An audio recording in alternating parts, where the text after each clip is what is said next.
Great, and I'm Cornelius Swart, and I'm with the Oregonian News Network. Thanks, everyone, for coming. We're here today in the main news conference room that sits in the center of the largest newsroom in the Pacific Northwest at the Oregonian newspaper. Every day, this room hosts conversations about what events constitute news, how those events should be covered, and what technology is going to make that possible. And so today, we're sitting with Tracy Record. It's our great pleasure. Tracy is from WestSeattleBlog, and she has been one of the pioneers in the emerging news field known as hyperlocal. In 2007, Tracy sort of took her site from musings about her neighborhood to a daily, 365 days a week, news site covering West Seattle. Since that time, she's won local and national awards for journalism, and this year she set a new record for traffic with 1 million page views and 147,000 unique visitors a month. Despite the name of the site, Tracy is not a blogger in the conventional sense. She is a reporter with 30 years worth of print and electronic journalism experience, and she's here today to talk about, hopefully we'll touch on two areas, which is where is the news business going as far as its local coverage, and what themes and business practices are common to all people who are small independent publishers on the web, whether they're 1 or 2 or 3 person shops, whether they're covering the news or covering some other beat or other content area. Are there some common practices that are in place? So we're going to have this discussion, and we're very happy to have all you folks here. The way we'll do it is we're going to have about 5 topic areas that we'll run through, and I will ask some questions of Tracy, and then we'll open it up to if you have questions, and then I'll take anything that's coming in either via the simulcast or on Twitter. The hashtag for Twitter is the well, and I also have to mention that this discussion is sponsored by JLab, by Brightcast, professional simulcast production company, by the Oregonian, and by the Oregonian News Network, which is a project here that partners independent bloggers and websites, news sites from around the state with the Oregonian and Oregon Live. All right, so I assume this is being recorded. This is live. So Tracy, what does the term hyperlocal mean, and does it characterize, or do you feel it characterizes what you do? I hate the word hyperlocal almost as much as I hate the word blog.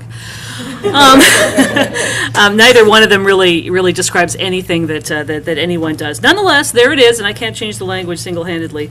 Hyperlocal, I think, really can be just substituted with community or with neighborhood.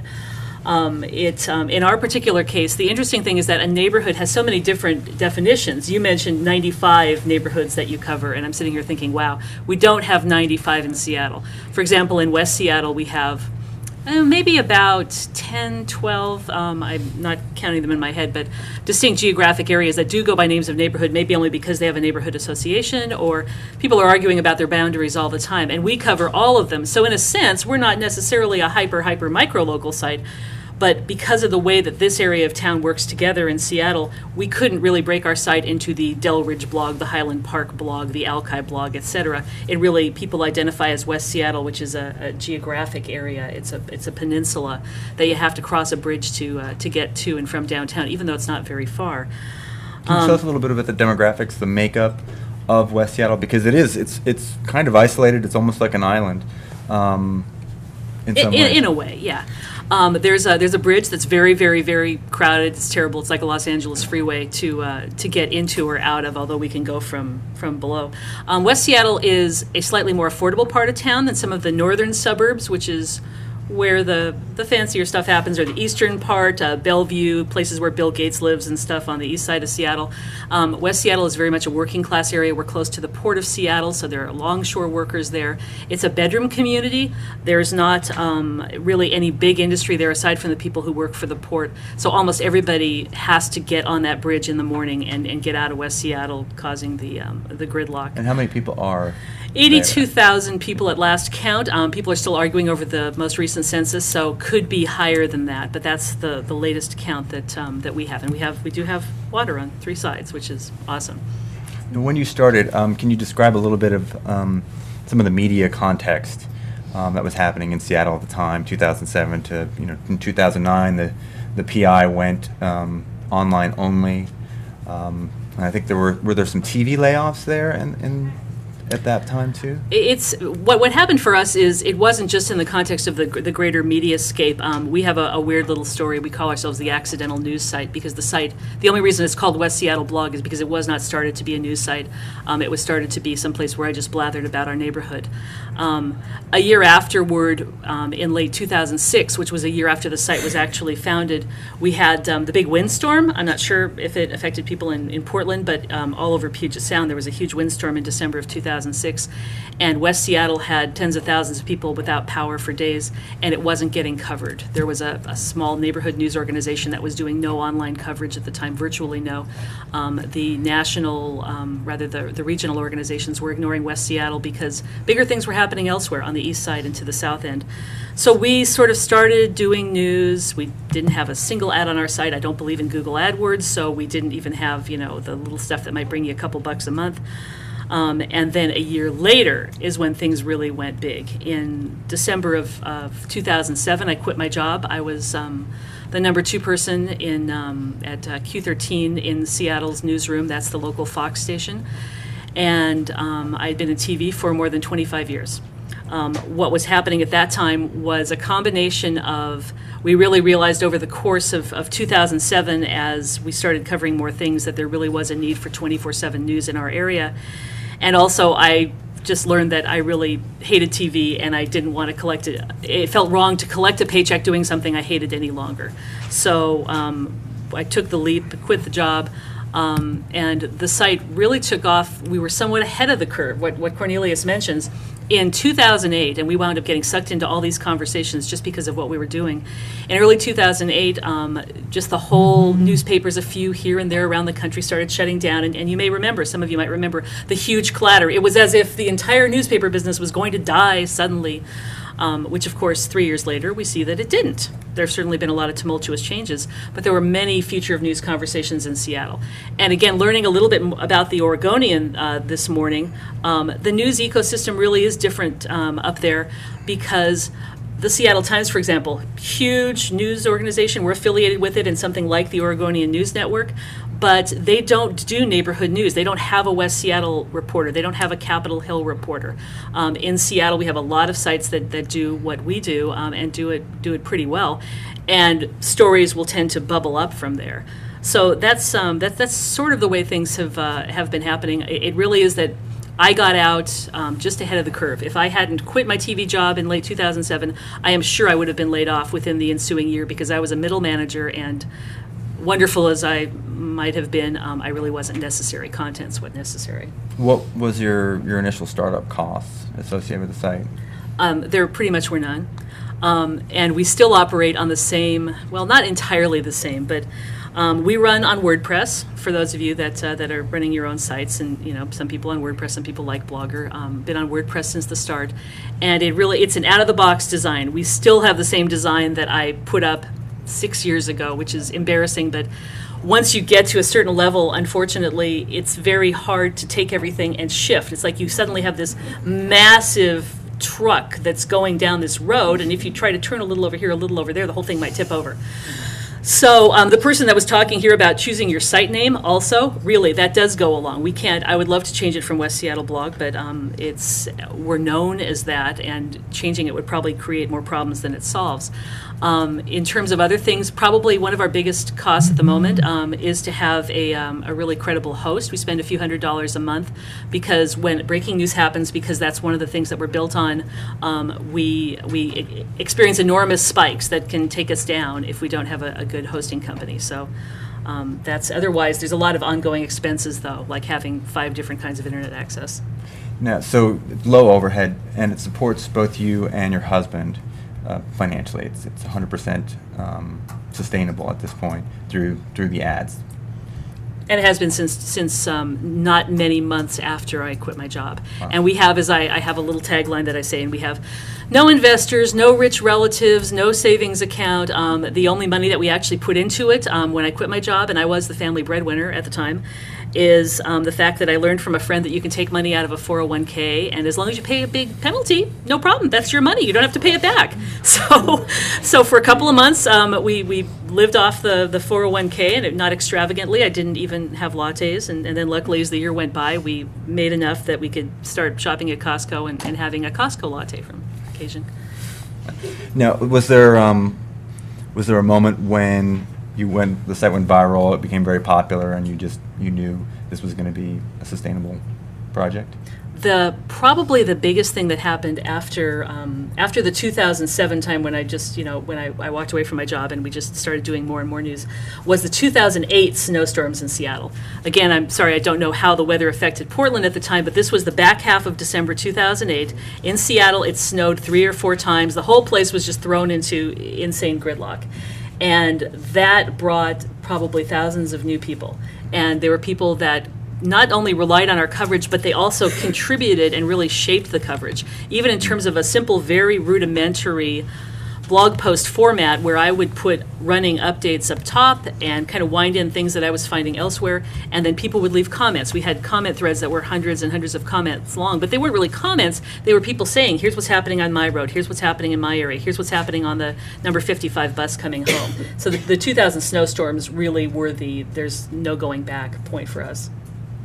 So just talking about startups, we have a couple questions. You just keep saying we. I'm wondering who is involved. Oh, I'm sorry, my husband. Okay. My husband and I are co-publishers, but I am strictly responsible for editorial. He is not as strictly responsible for ad sales and maintenance. He does a fair amount of editorial work, mostly in terms of going out and photographing. I'm here today only by the graces of the fact that he's shooting about 10 things that are happening around Seattle right now, including a fire that happened before I even got out of the shower. It started and it ended within the span, and there he was on the phone saying, hey, the street's blocked because the fire engines are at this tanning salon that had an electrical problem. He has some advertising background. He has both. He has a journalism degree. He worked in community news when he was young, and he also worked, not that we're old or anything, but he also worked in advertising off and on for radio and for other enterprises. He has a much more well-rounded back. I've been strictly editorial since I was 16 years old. But it really is a joint operation, and I know a lot of people do it as a solo thing. This couldn't happen without him, even though it's a little bit more my crazy dream than his. He's the rock. And just to repeat for the microphone, the question was, who is we? And Patrick Sand is your husband and co-publisher. Although I do tend to speak in the royal we sometimes. You can't get over it. Were there other questions on just getting started, starting up a site? The timing of your blog seems very important.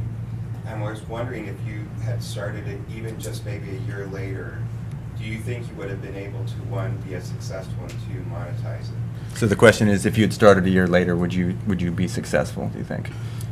You know, I still think that probably so, but a year later, and the whole trajectory of how it accidentally happened, probably, who knows what other factors would have changed.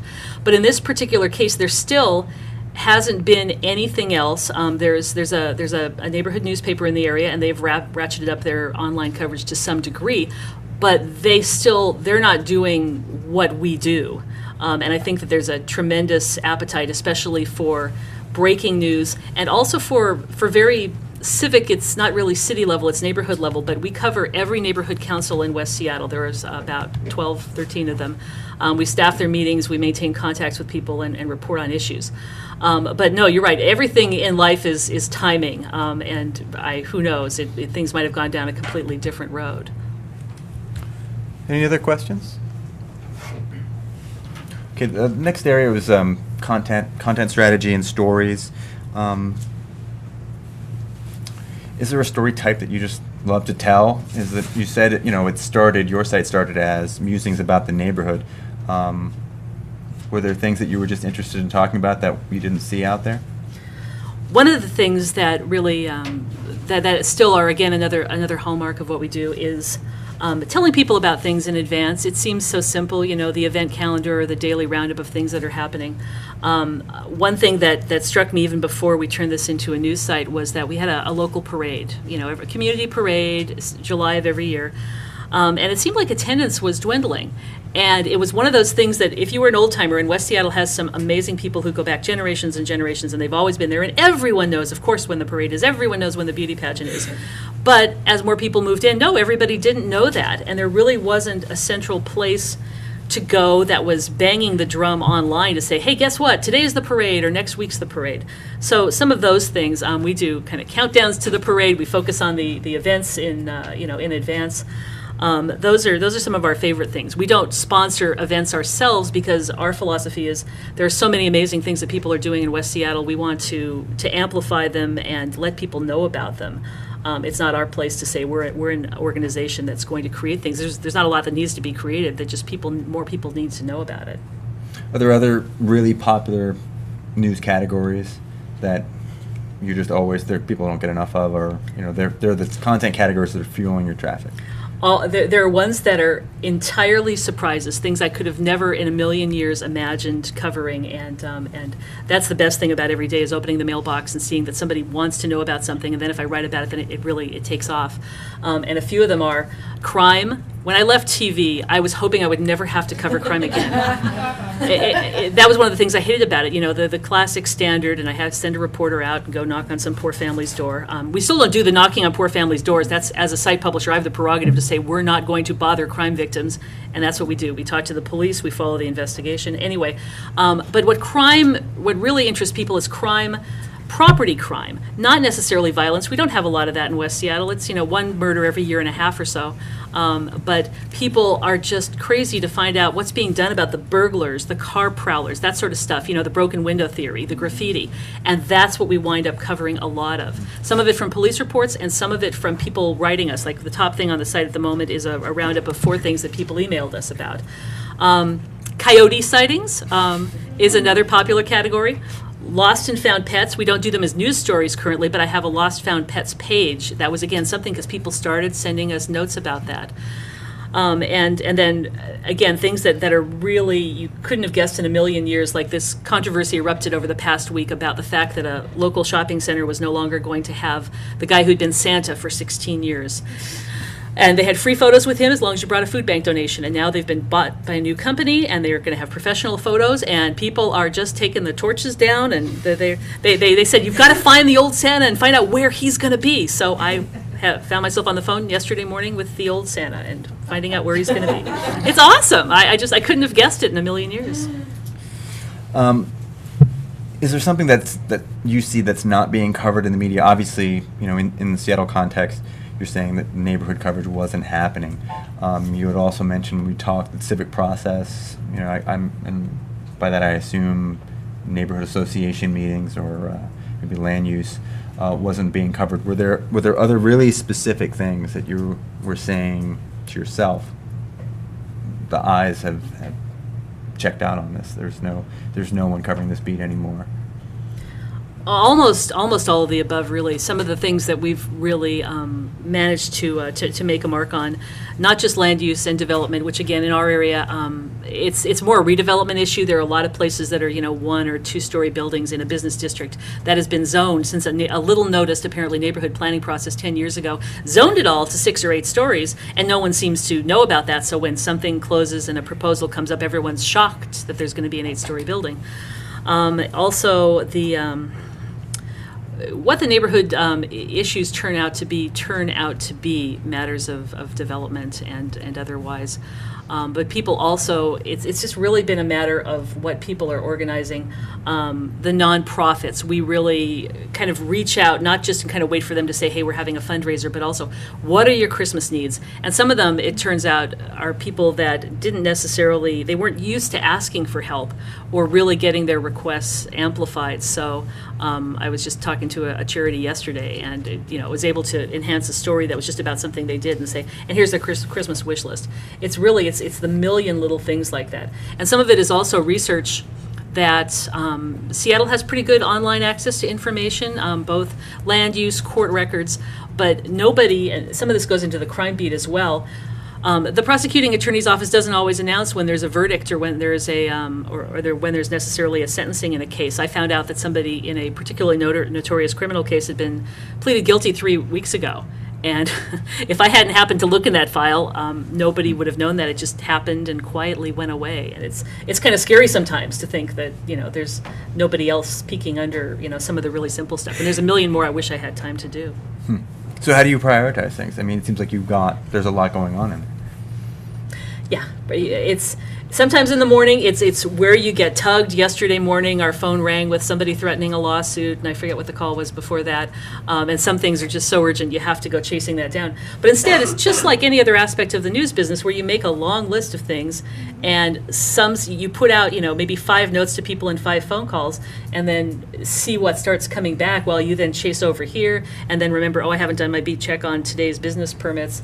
It's just really tough because once in a while you wind up with 10 things in the scratch pad. Like I covered 3 community meetings this week that I haven't even written about yet. There were no bombshells, or else there would have been, bulletins. But still, they all have to be written. You wind up inventing new styles, such as the written while it happens, not live blogged, but writing the paragraphs as the meeting happens, then kind of doing a real quick edit, and there it is afterward. In 2008, I remember reading an interview where you were saying that blogging every day. That was the salient message about what you were doing that was different than anybody else, was that you've got to do news every day. You have to have content every day, and that's become a very common mantra. That that's whether you're doing news or some other type of content. That daily content is essential.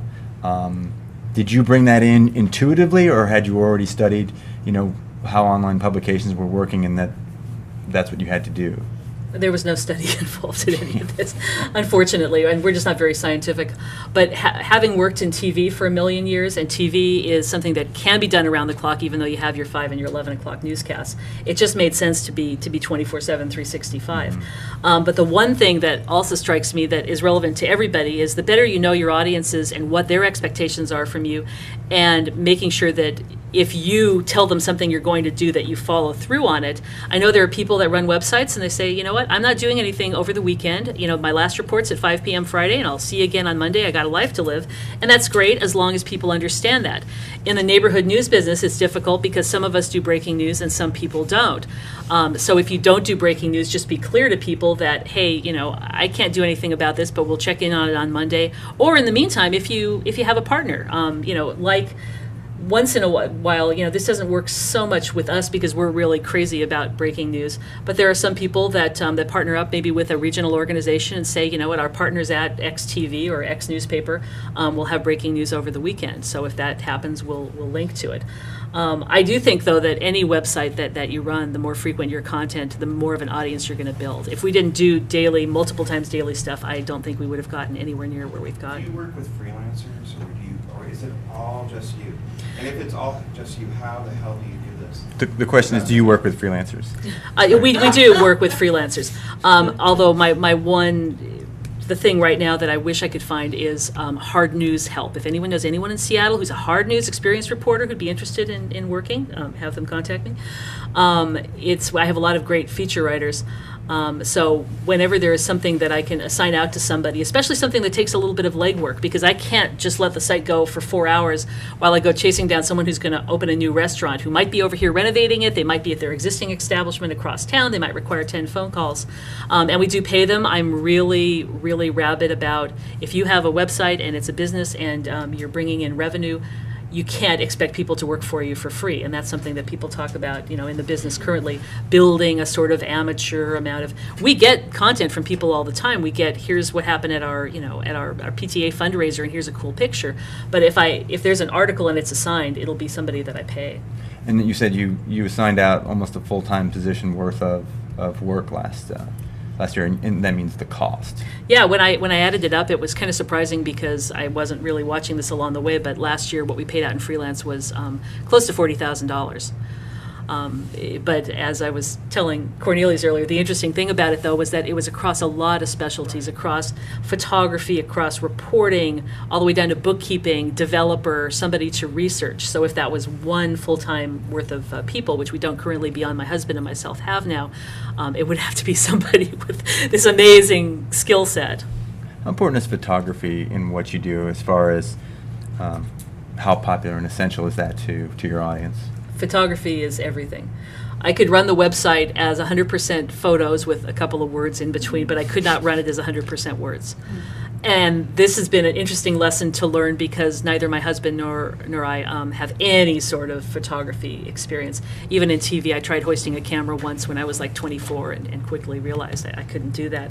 But we've had to learn because events, the photo is much more the coverage and the proof, and video to a smaller degree. We don't do a ton of video. We do some raw video on occasion. But the words themselves, you really only need a couple of paragraphs to say X, the basic who, what, when, where, why. And beyond what we do, what's been incredible is the local photographers who've cared to share their work. Again, it's a mailbox surprise every day, and someone will send a picture both of an amazing storm cloud that they spotted over the city or a breaking news story. We also encourage people to text us, email us, Facebook us, tweet at us, whatever that they're comfortable with. From a breaking news thing, we don't get a ton of those, but often it's maybe they saw a crash. People have always wanted to have someone they could tell something about, and so we're kind of there to say, yeah, we care about the crash that's blocking your street right now. Thanks for the picture, and then we'll go out and check it out if we possibly can. But it all comes down to images. What about multimedia? That seems like something that's still shaken out. That's a lot of effort. Is it worth it? From our standpoint, and also other people who are regional neighborhood news publishers in Seattle, no, it's not worth putting a lot of time into. Our video tends to go in categories of some raw video from an event that's happening, community event, concert, something. Once in a while, we'll do what we call the C-SPAN thing. If there's an important meeting on an issue that we don't think a lot of people are going to show up for, we'll just roll on the whole thing. And nothing fancy like this. One camera sitting on a tripod, we'll pan it as best we can in between taking notes, and then we just put up the whole hour-and-a-half lump. We don't do distinct audio. It's interesting when you look at, you can't judge everything by the views. YouTube stats are just amazingly bad. You can click 3 different ways and see whether this one says 30 people looked at it, this one says 300 people looked at it. But some of the most popular things are things you would have never expected, such as if we go to a breaking news story and we just roll raw video on the public information officer's briefing about an event. That is wildly popular for some crazy reason. People just want to see for themselves. But I don't envision this changing. It can take you an entire day to put together a TV-style package with narration and cuts and things, and especially newspapers do some beautiful jobs of that. But you really have to have someone that you could just dedicate to that and say, you're going to spend all day doing that. And then you still might only get the 200 views that you get on the raw clip. So as far as working in a very, very local, very, very tight context with news, do you find that doesn't give you a lot of maneuvering room because you have a close relationship with sources and advertisers? Not at all. It's one of the things that, again, we're really proud of is maintaining ethics and being really clear with people where the parameters of the relationship are. Some of the places where the advertiser's business community comes into play is, for example, by reader demand, we have a rants and raves section on our forum. We added a discussion forum in late 2007, and it's pretty popular. And we had to set some rules, such as if you're going to, bitch about a business, you need to have taken it to that business. Instead that you talk to their owner, you talk to their manager, and here's what happened. We're not. This isn't the first place that you come to complain.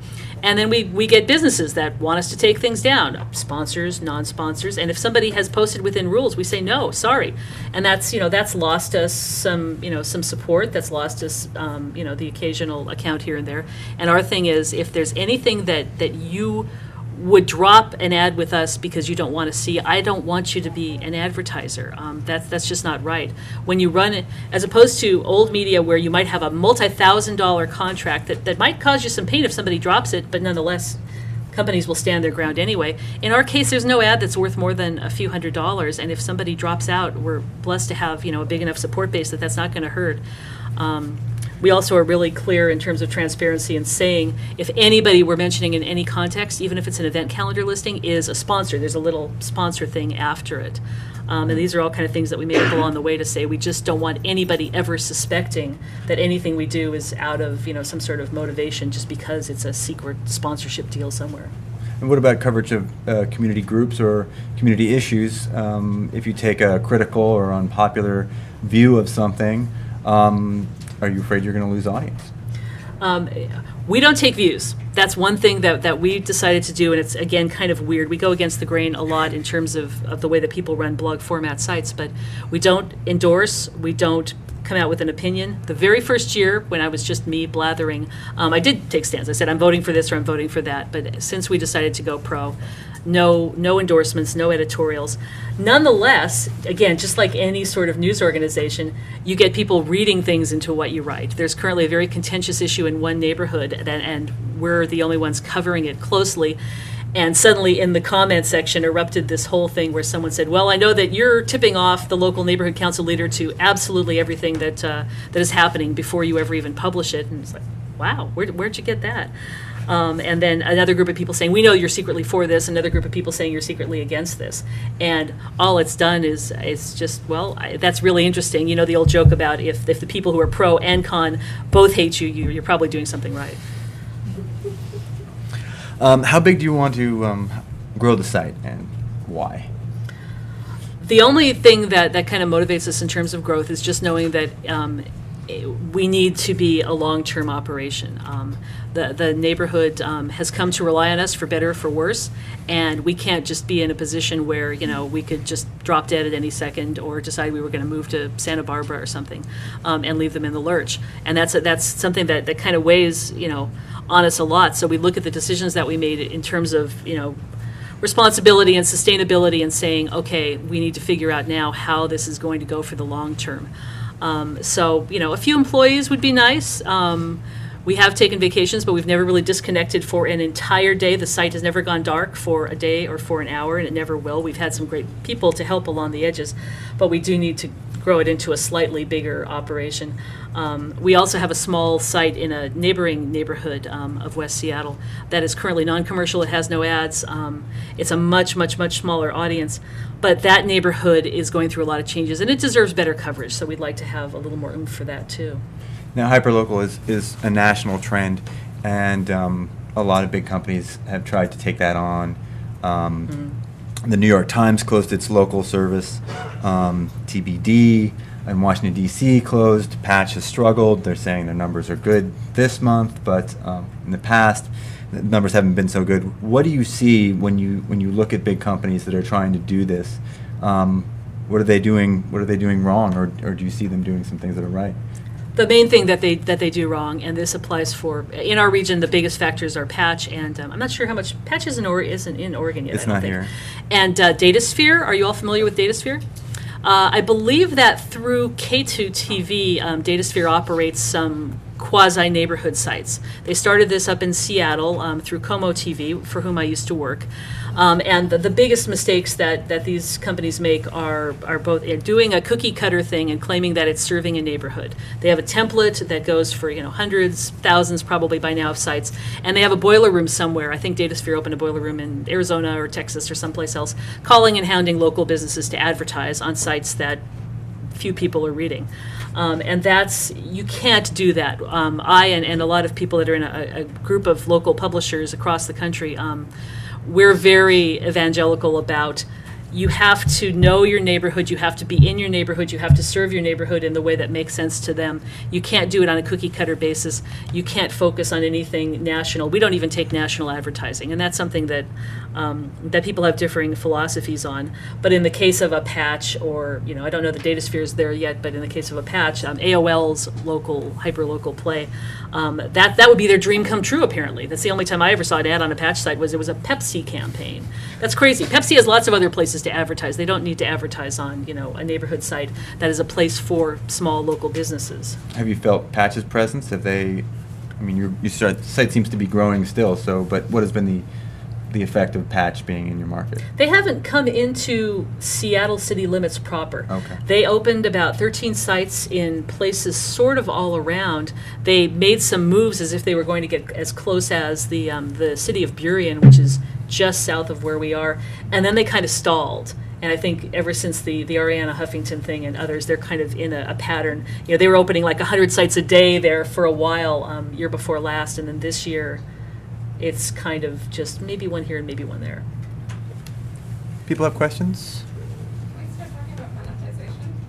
What ads do you have? It's on the schedule. I think we're going to run a little long. We started about 15 minutes late because of introduction, so if people can hold on a little bit, we will get to that. I'll keep my answers shorter, okay? We'll get there faster. Facebook and Twitter, how important is it to your blog? Hugely. We have 5,150 Facebook fans at the moment and 11,800 Twitter. I was on both of those starting in late 2007, kind of before they went crazy, so we got kind of a jump on everybody else.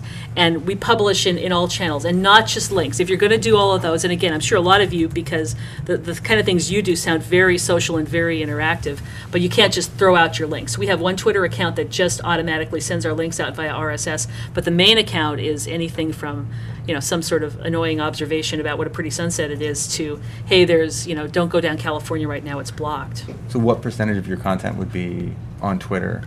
On I don't mean links, I mean on actual- at West Seattle News, which is the links account, all of it just goes automatically. But the rest of it really is very sort of, I don't know, it's kind of quirky. There are sometimes I will go hours at a time without putting something out there. There's no real science to it. It's just knowing that people are relying on this channel for, you'll tell me if there's something I really need to know, and as long as we serve that for starters. Does it drive, or it's a hard question, does it drive, how do I explain that? Do you mean, do we use then, what people send back? Yes, absolutely. Because some people would rather, people will come on our Facebook page and say, what do you know about blah, blah, blah? And I say, we did a whole story about that 2 days ago, but you have to respect where people parse you. And they put story chips out that way. They ask about things. They'll share their photos. So it really has been winding things in. Even in the 2008 snowstorm I mentioned, my stream was, wow, just in via Facebook, this picture of Yancey Street, via Twitter, so-and-so tweets, blah, blah, blah. Long before Storify came along and sort of, made that a format. And is it, why social media? Is it primarily to increase audience, or just It's why you because do that's it? where the people are. Mhm. And you have to be wherever your people are. And in some cases, it may be that your people are offline somewhere. We also table at festivals and things like that.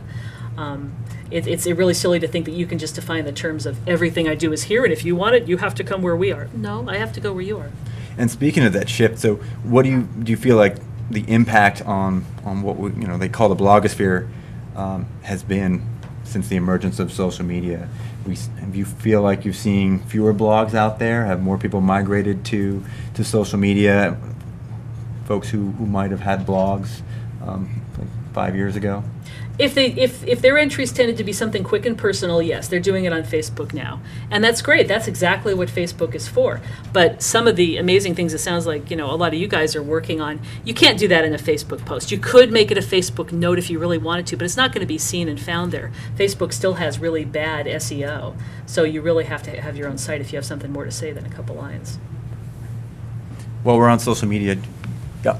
Oh, sorry, it's not related to social. That's okay. Okay. Okay, and I couldn't hear what you said you were going to cover later, so maybe this is for later about freelancers. Just interested in how you recruit and screen freelancers, and if you have to spend a lot of time editing them, and how you pay them by the word, by the post. By the story. I usually pay anywhere between $50 and $100 for some work, and it may be if we assign someone to go out and take pictures, it depends on the length of the assignment, up to maybe $125 if I'm asking someone to spend 4 hours shooting the local art walk at multiple locations. In terms of recruiting, I've never put out a formal call. It's been people who've come to us and said, hey, if you ever need, and then I'd ask them to show me a sample of their work, real casual referral basis. In terms of screening, again, it's by looking at what they've done and what their history is. And many of the people that work with us now are just people that have been readers for a long time. There's a wonderful photographer who's working for us less these days because a sideline of his has finally taken off, and I'm so happy for him, but I'm really sad for us. And he worked for us pro bono for a year before we turned into a business. So before we jump into monetization, other than social media, how did you get folks to find your site? How did you market the site? How did you get yourself seen? We didn't. It was a little more of the classic, I guess. If you build it, they will come. If you're out there and you're Googleable, people will find you if they're looking for what it is that you offer.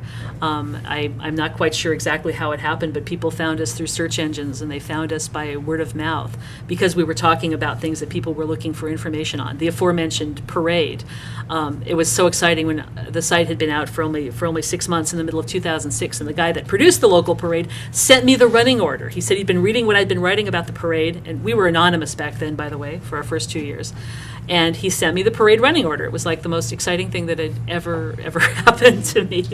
But I think the only time that I ever did something markety, The Stranger, it's a newspaper in Seattle that's, I think, is it the Portland Mercury that they're affiliated with? Okay. I commented on something, and I linked my name in the comment to the site. And I looked at the site analytics later that day, and like 10 people had clicked on that. That's probably the only time I ever did something kind of blatantly marketing. So then, selling ads, you're all ad driven.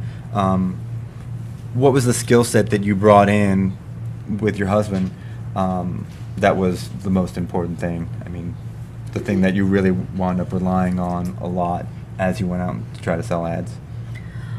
The first thing is to know that what the need is in the community that you're serving, whether it's a physical community or an online community. What happened to us was, and our site had been up for almost 2 years, and we started getting asked by people, won't you think about selling ads? Maybe you can at least make a little bit of money on this thing. We were asked by a real estate agent. We were asked by a retail operator in West Seattle. And that's what sort of got us thinking about it. Well, maybe we could. We started talking, and when we made the decision that we were going to maybe stick our toe in the water, we did a little bit of research. Part of it was driven by the format of our site. And the format of our site, again, is that crummy design that I picked out of WordPress's standard portfolio like 6 years ago. And all we really had was a sidebar. We didn't want to gum up the site and say I don't want to do big banners. I don't want to, stick ads in between everything. But if we have them in the sidebar, maybe it's kind of unobtrusive. We looked at the sidebar. The sidebar had a particular size, 160 by 160. We did some research on by looking at local places that already were selling advertising and what kind of rates were they charging if they had their rate card online, which, by the way, don't do. Don't put your rate card online. We never have. People need to call you or write you to find out more about advertising. But we got a little bit of information. We made some decisions. Probably the most important decision that we made by far was that we made a pricing point decision that was more, that we found out later, a little bit more than what people tend to charge for these things, because almost everybody who sells online advertising as a private, not necessarily professional at start person, undercharges.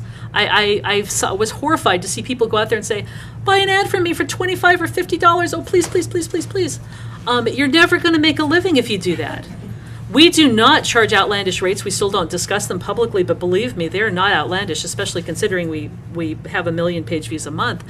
And we haven't raised our prices, by the way, since we started selling ads 4 years ago. And I think that that's also kind of an important thing, is to recognize where your community is at, and the fact that, okay, it would be silly for us to say, okay, we're just going to keep charging you rates, because we can. No, we respect them, and we know that they're all having hard times. But we made a decision that was a little bit higher, and so a decision where if you multiply that by maybe you have 20, 30 ads, gosh, I can make a living doing this. You really want to take a really hard look at what you're trying to get by selling advertising. Do you only need a supplementary income? Do you just want to cover expenses? Do you just want to offer a place for people to get some exposure, and decide it that way? In our case, we wanted to have a sustainable business. We knew it was going to be our only income because, again, as mentioned, we don't have anything supplementary, and you can't do this, what we do, on a day job. You can't be going to burned out cars at 2 o'clock in the morning and then get up early and go spend 11 hours collecting a paycheck from somebody else. And we discussed that this is mostly branded advertising, not click-through. Oh yeah, those are the Does other. people understand the distinction? The other thing, Make the distinction. just for if it hasn't been clear enough, we're just kind of weird. We are not scientific weird. We don't do things the way that everybody else does them. We do things the way that we kind of thought we'd try and that made sense and that our community embraced. So that means that, for example, we don't do flash, we don't do animation, we don't have Internet Advertising Bureau standard sizes. If we did, our little boxes would be a 125 by 125 pixels. They're 160 by 160, not that much bigger, and we don't sell by click-throughs. We don't sell by CPM, which is saying that you want 1,000 views, you pay us X for these 1,000 views. Because of the way that we're currently set up, which we won't have forever, every ad is on every page. That ridiculously long sidebar, which tends to cover about a day worth of content, which is what our average really devoted reader does, is come in once a day and scroll through the whole site. That's the only place that you can buy an ad currently. And we also came up with these things where we'd break it into 3 zones. There's the top zone, and there's one little buffer there, and then there's a middle zone and a bottom zone, and they all have different prices. The bottom one, obviously, the less expensive one. And branded advertising in particular as well is advertisers want to be associated with your brand and with your audience. So they're not looking for, like you say, click-throughs or immediate, perhaps, return on investment. Like, they're not posting things like, I got a sale on the 15th. We have some of that. We have some of that? Yeah, we basically sell display advertising. What we explain to people is like the community newspaper reviewer. We sell display advertising. We encourage you, rather than to say click on this ad or have your ad be a gateway to something, that have a very clear message about your business, so that over the course of repeated exposures over days, weeks, months, people will know about your business. We've added a few things around the edges. When a new advertiser joins, we offer them the opportunity, and this is included in the cost, it's not an extra thing, for there to be a little story that says, we're welcoming a new sponsor, here's what they want you to know about their business. Couple paragraphs, picture, we call it a welcome post. And then we also have another page, and it's got a little tab up at the top that has the list of sponsors categorized as a sort of a directory, because people wrote to us and said, wow, I don't want to have to scroll through your whole sidebar every time to find out if you have a dry cleaners. Could you have a little page that just lists all your current sponsors? People also said to us that they wanted to support our sponsors because they want to support us and they want to make sure that we stay in business. So whenever possible, without slugging people over the head, we evangelize that and say, please, if somebody says, what can I do to, help or whatever, please, if you patronize these businesses, tell them thanks for advertising on West Seattle Blog. What's someone who's never sold advertising, what do they have to keep in mind when they go out to do that? You have to keep in mind just that you're solving a problem for somebody, and the problem is that they want more people to know about their business.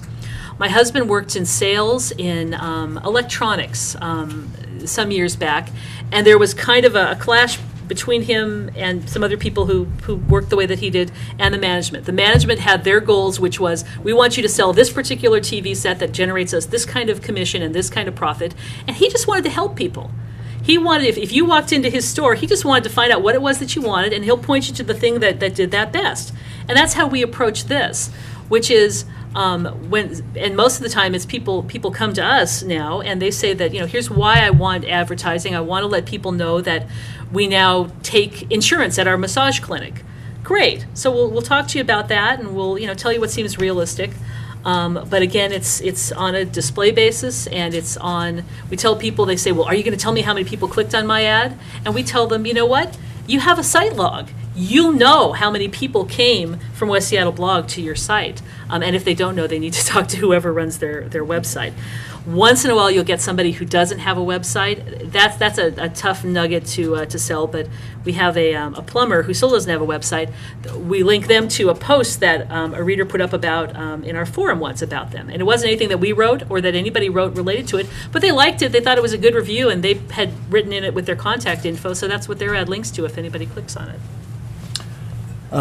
So you don't use AdSense, you don't use affiliate links, you don't use ad hubs. So I'm just assuming that you are saying if you want to make money on your site, you got to go out there, knock on the doors, have the conversations with the advertisers, take the cash in. That there's no other way around it.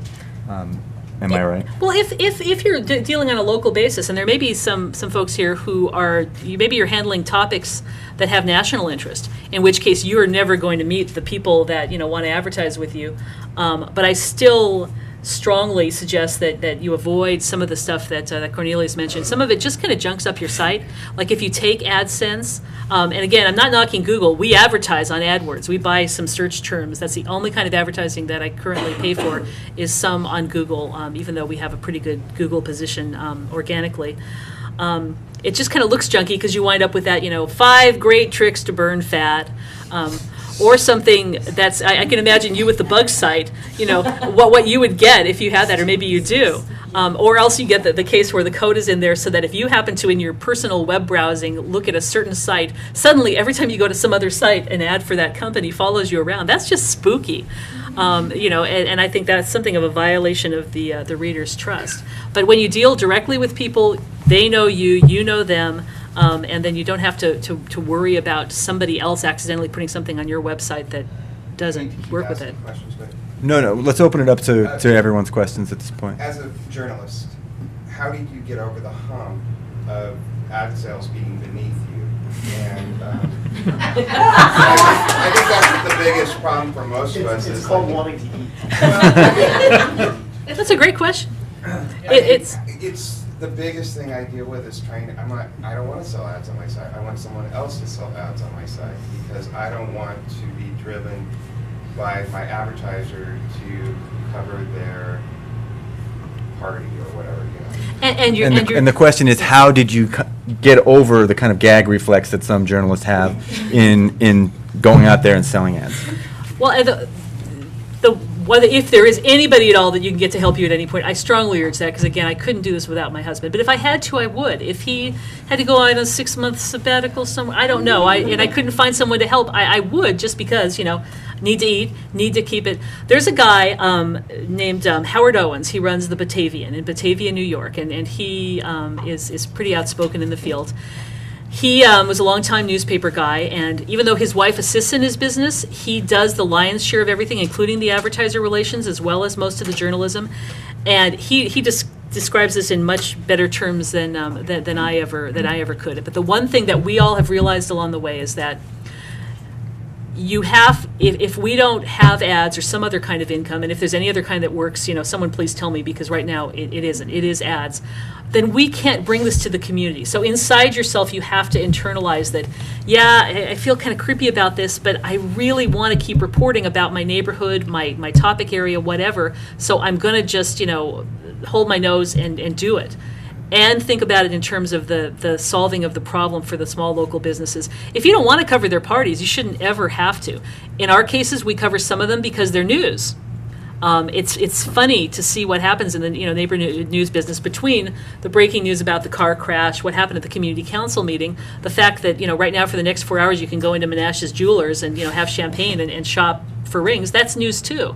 And we cover non-sponsors as well as sponsors. That's really important. And just so you know, we're now at 12:35. I'd like to run at least to 10 of 1, if that's okay with folks, just so you know what the time schedule looks like. And we're going to take questions from the room, and then we have quite a few simulcast questions piling up, so we're going to get through those too. Yeah, Dave Morgan, they just threw my site up on the screen there. One of the things that I find is obviously, Tracy, you're doing a lot of great work for your neighborhood. Run an ad for yourself. Say I run them all the time, and every time I run an ad, boom, the phone rings because people identify with what we're doing, and they know that we're guts and blood of the community. We're out there getting the hard stuff, and yeah, we run Boy Scout stuff, but we also run, what the city manager has done this week, get fired. Yeah, but so have you ever tried that on your site? Question is, do you run house ads for? We don't really have to. Okay. Great. Yeah. It's been nice being to say. You also do. Has you ever talked to an ad agency about revenue? We have talked to ad agencies, and we do deal with ad agencies on occasion. Our friends at Nextdoor Media, which run Corey Bergman and Kate Bergman, which run about 10 sites in the north end of Seattle, they are a little bit more organized about that. As it is currently, ad agencies generally run for regional or national concerns, which again isn't our focus at the moment. We wind up dealing with them more often during political season. But along the line, somewhere down when we have more opportunities, when we get our ad opportunities beyond the sidebar, we'll have some more organized stuff like that. Would you be willing to give us a gauge or a range of what your annual operating expenses are? You give a range of your operating expenses. I couldn't cite you a number off the top of my head, but I tell you that a lot of it is really discretionary in terms of what you decide to do. For example, the fact that I'm not exaggerating, we have like 5 different streams of internet access because we do breaking news, because we are committed to being on for as long as we can. If there's a power outage, a snowstorm, whatever, knowing that something is going to is going to fall apart. So I have, AT&T on the iPhone, I have the Verizon Air Card, I have the Sprint this. Into the house, we have both hardline stuff that's available, which is CenturyLink now, formerly Quest, and Comcast. And that adds up after a while. They each cost you $50 to $100 a month, and suddenly here's this, long list of things. The hosting, a couple of $100. Depending on what kind of equipment you want, here's the MacBook Pro is a couple $1,000s. We have really cheap cameras. We finally spent like $600 on a Canon Rebel something or another recently because my husband just wanted a nice camera finally, but it's still fairly low end, and we just have these 2 basic lenses. We have cheap video, and of course you don't really need a separate video camera anymore. He shoots beautiful HD video on the Canon Rebel, whatever, and you can shoot on your iPhone too. Do you have an office? No, we think that's an expense that we really don't need. Even the local newspaper in our neighborhood doesn't even have an office in our neighborhood anymore. So people just everyone just expects you to be out and about. Other questions? Do you help out your advertisers with their content, or do they just send it to you? They have to make up their own ad. The question is, what do you do in terms of ad design for your clients, if anything? Any kind of content they provided completely? Or? No, that's a really important question too, because sometimes you can wind up doing, for a $100 ad, you can wind up doing, $400 worth of work if you don't really be careful about it.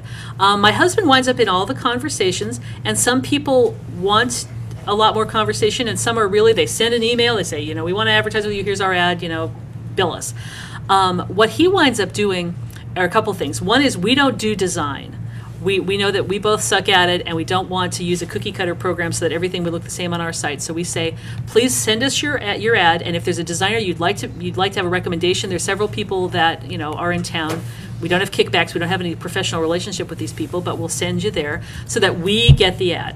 And then that often starts a process, though, that we'll look at it and we'll make some suggestions to them. My husband will look at it, and maybe they put in some text that they didn't really need to. Like, a lot of people will take their entire business card worth of content, and it'll be, here's our address, Seattle, Washington, 98116, etc. You don't need Seattle, Washington, 98116 in your ad, especially if it's a really crowded. Some people really want lots and lots of text in their ad.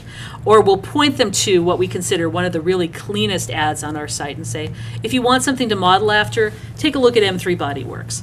Which is interesting because it's a massage therapist who does his own, he has a template that he works with, and he changes his message frequently. Beyond that, we don't, it really depends on how the conversation goes. The one overarching thing to keep in mind is there's a lot of talk in the industry about self-serve ads, and we have just found, at least at our level, the people that we deal with, people don't want self-serve. They want somebody to talk to, and they want somebody to help them and to help them understand what's going to happen. Also, to make expectations clear. If it's the first time they've advertised online, and there's still businesses that haven't advertised online before, that it doesn't mean you're going to put up your ad and suddenly your telephone is going to explode with phone calls in 5 minutes. This is a long-term thing. We recently started asking for a 2-month minimum commitment. We don't sell long-term contracts because after the first month, you won't necessarily know if people are responding to it or not. After 2 months, you'll probably have a pretty good idea. been asked is about sort of an ad campaign length, whether most of your advertisers are just there for the long haul, and they just want to sort of what I call move into their spot, sort of own it for the long term, or if they're coming in just for the quick hit, in and out, couple month campaign, and they're going to move on and do something else. And I'd like to tack on to that, do you sell one-offs, just like one run only, 1 week only?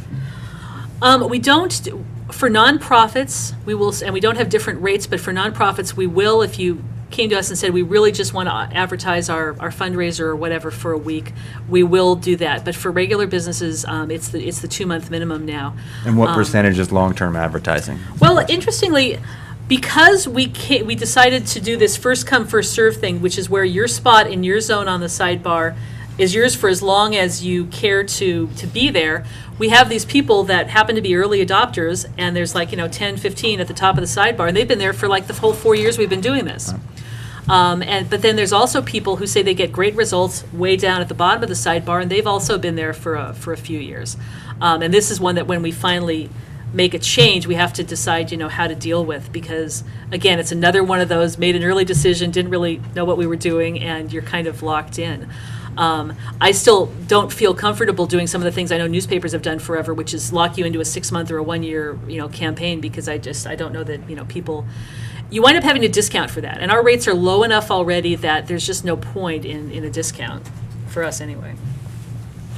Yeah, we haven't talked very much yet about kind of heavy lifting journalism, kind of investigative reporting, in-depth policy, watchdogging kinds of things.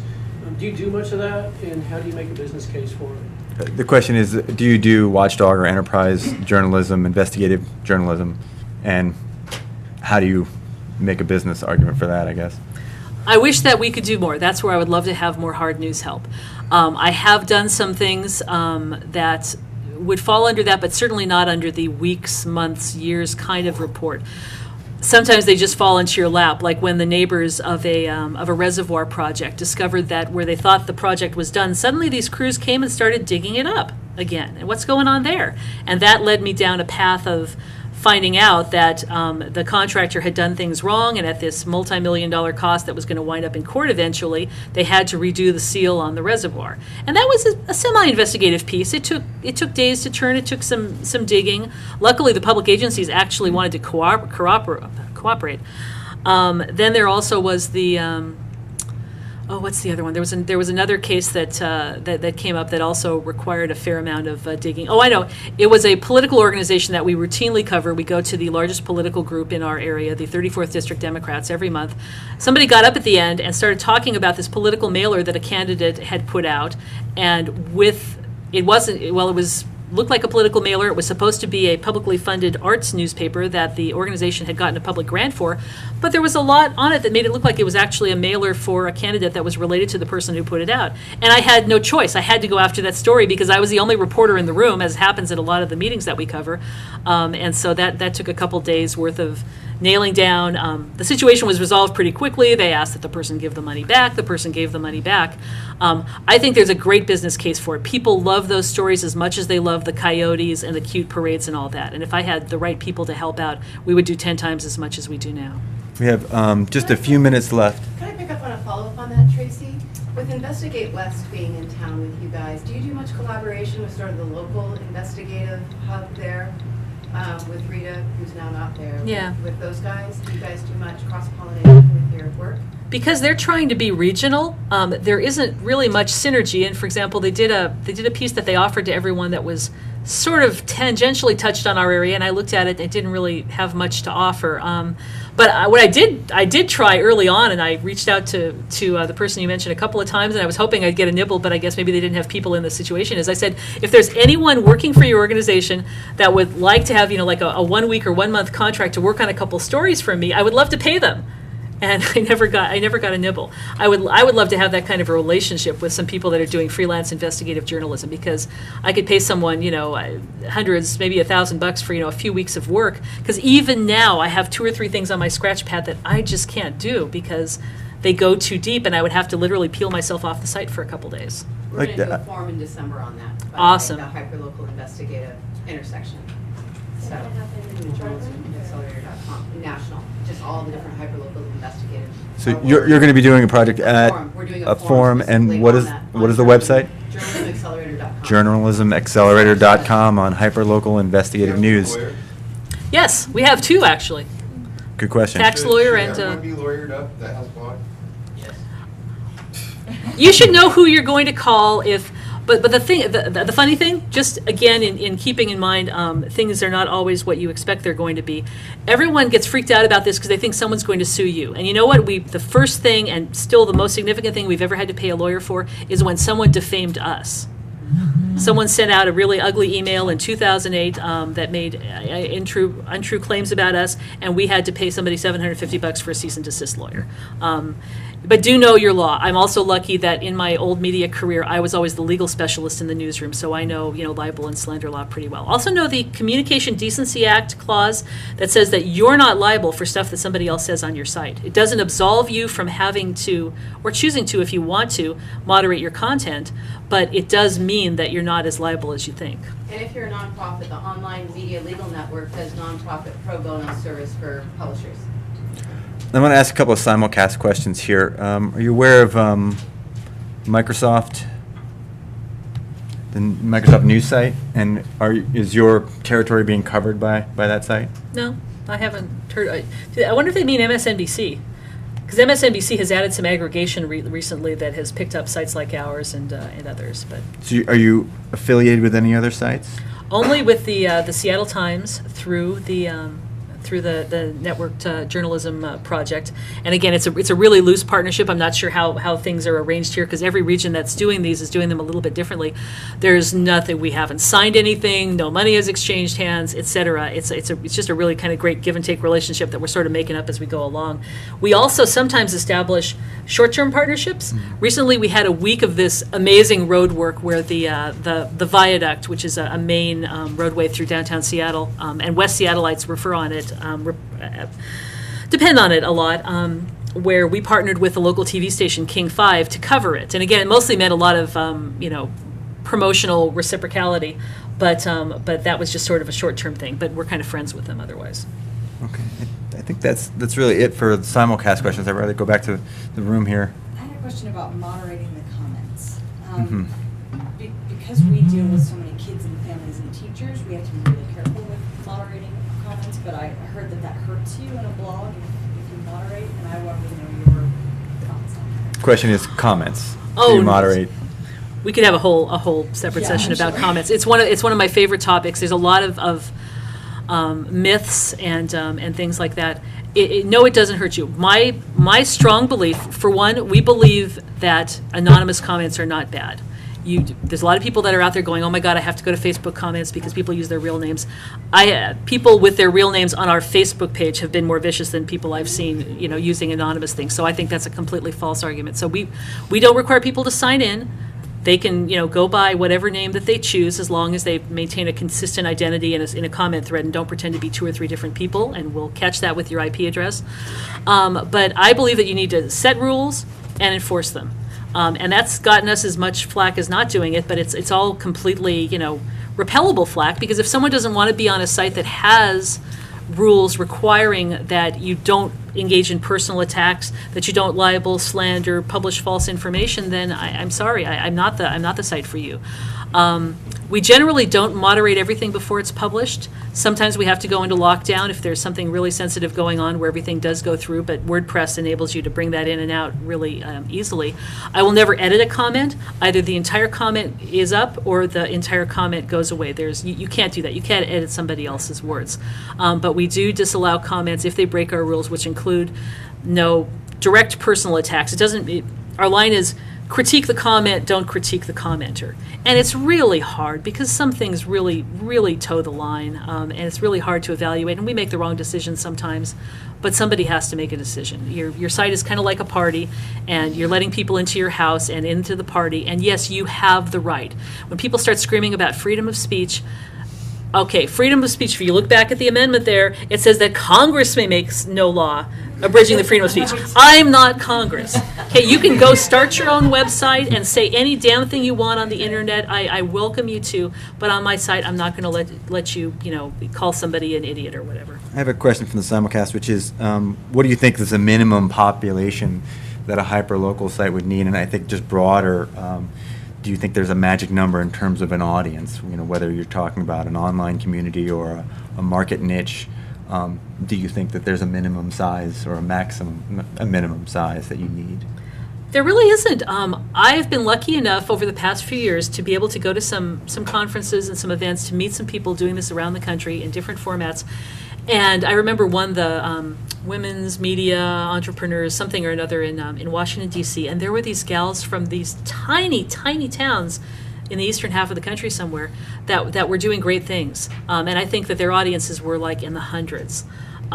If you serve, I think it's more the case of the percentage of your community or your target group of readers that's going to be interested in what you do and is going to find value in what you do. That's really important. And if you know that there's only, you sound like you're kind of general bugs, and God knows bugs are of interest to everyone. If you have anything about odorous ants, I want to hear about it.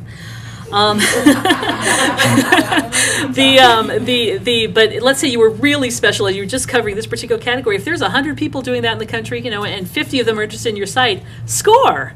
But then you probably have to charge a real, if there's one little target area of ads that want to reach those people, they have to really want to reach those people, and they still need to, they can't just say, I'm going to pay you $10 because you've only got 10 readers. I can take one more question if there's one.